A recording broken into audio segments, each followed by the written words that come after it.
Kalau kiamat terjadi, berarti waktu-waktunya adalah tidak berkah, sehingga kalian tidak merasakan apapun.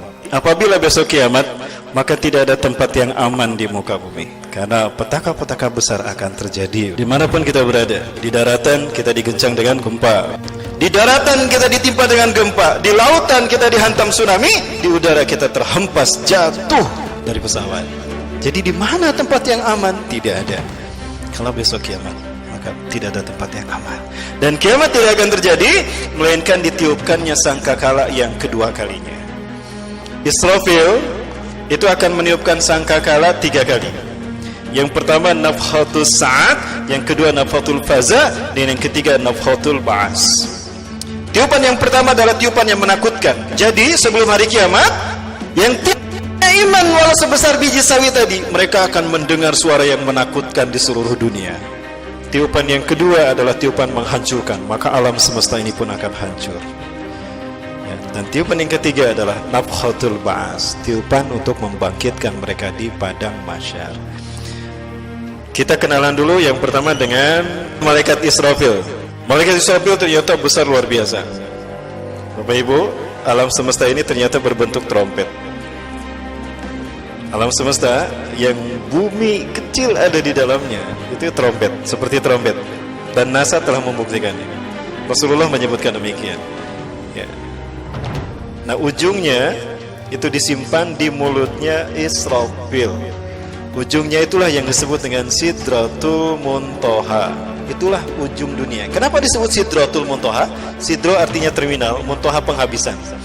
Jadi ketika Rasulullah Isra Mi'raj itu ke ujung semesta. Di situ Rasulullah mendekat kepada Allah. Di situ langsung melihat cahaya Allah SWT. Tidak melihat Allahnya, tapi melihat cahaya Allah.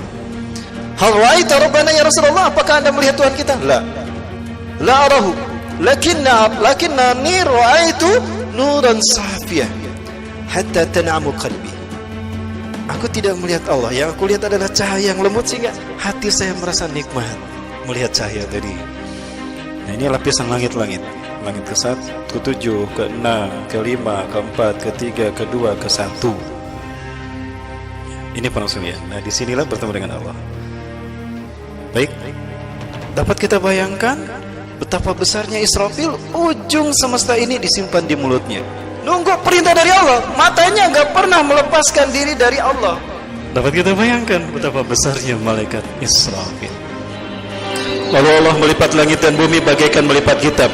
Lalu Allah membentangkannya. Lalu Allah melipatkan dengan 3 lipatan serta berkata dengan gagahnya, Akulah yang maha gagah. Lalu Allah berseru, milik siapakah kerajaan pada hari ini? Tapi tidak ada yang menjawab, karena semua sudah hancur. Maka Allah yang mengatakan, milik Allah, milik aku yang maha esa, milik aku yang maha perkasa. Itulah Bapak Ibu, proses di mana ketika Allah mengatakan hancurkan semesta ini dengan kejadian kiamat. Jika besok kiamat, berarti hari ini adalah hari terakhir dunia. Maka jika itu terjadi Bapak Ibu sekalian, andai besok kiamat, maka neraka siap untuk menerima penghuninya. Ngeri Bapak Ibu sekalian, jangankan dengan api neraka. Rasulullah menggambarkan di neraka Jahannam nanti, inna fi qa'ri jahannama bi'adun tamla'u bin-nar bin-na'ir mulak. Sesungguhnya di dasar neraka Jahannam itu ada sumur yang penuh dengan api yang sangat luar biasa panasnya. Apabila terbuka katupnya, thumma kutirat kutratun min narih kutratan la afsadatid dunya wa ma'ayyishahu. Andaikan katupnya terbuka kemudian terciprat satu percik saja ke bumi, maka dunia ini, bumi ini akan hancur dengan semua kehidupannya. Itulah panasnya api neraka Jahannam. Laisa lahul ma illa ma'ul aniyah. Tidak ada air bagi mereka kecuali api yang mendidih dan bau nanah yang membusukkan. In the fire of Jahannam ya Allah. Ya Allah, never roast us in the fire of Jahannam ya Allah. Ini satu lubang api di Nageto. Kalau kita ingin tahu bagaimana dahsyatnya api neraka, lumpurnya neraka, seperti inilah gambaran yang paling ringan dari lumpur neraka itu. Bapak sekalian, itu api dunia. Dan seperti itulah nanti sungai-sungai di neraka.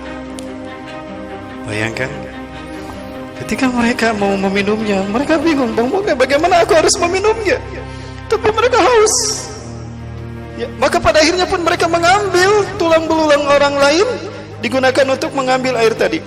Maka ketika air itu diminum, masuk ke dalam tenggorokan mereka, pecah perut mereka, semua isi perutnya keluar.